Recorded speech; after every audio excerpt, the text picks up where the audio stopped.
It looks like the majority of South Africans will be having good weather today.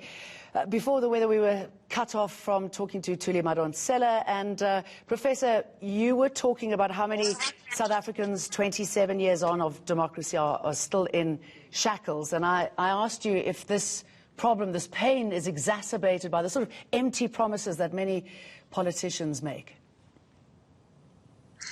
That's true, because when promises are made, their hopes go up, and when the promises are not met, people become even more desperate. And this has happened in some of the areas.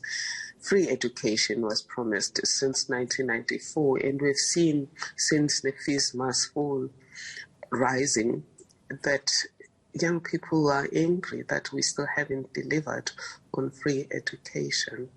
And people say, why free education? Why people should not work for themselves? How about this? Those of us who have enjoyed the low-lying fruits of democracy can educate our children. Isn't that free education for our own children? And therefore there has to be free education for all.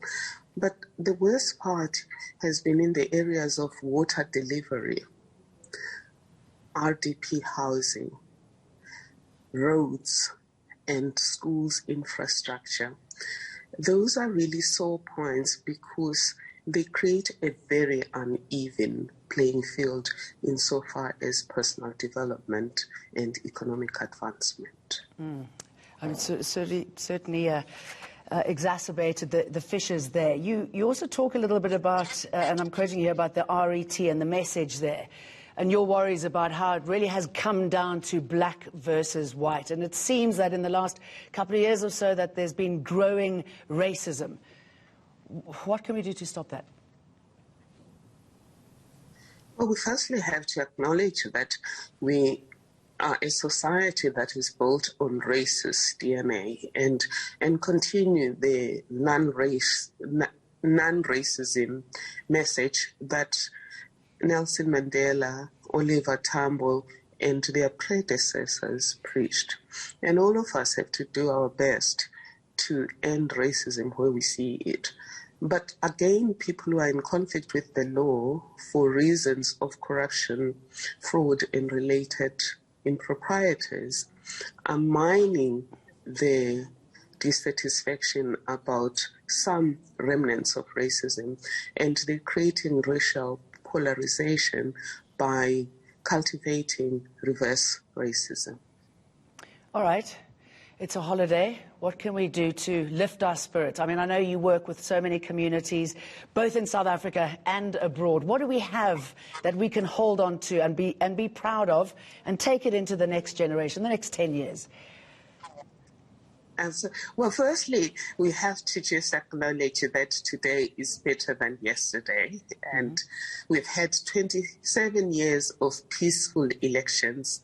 And everyone can make themselves available for elections, even as an independent at local government level. And a whole lot of lives have been improved. For example, nobody can be racist against you deliberately without facing the consequences of the law. And when it comes to the average South African, people are going out of their way to help deliver services and cover where government hasn't covered. For example, I was meeting with the daughter of one of our colleagues at Stellenbosch University. She was just saying, we shouldn't be always complaining. She is busy building libraries, because we can all complain about what government hasn't done, or we can roll up our sleeves. So she is building libraries. That makes a difference. As Tumor Foundation, we also just make sure that we get people to understand how the state operates and bring government to come and account to the people, among other things, including training of people.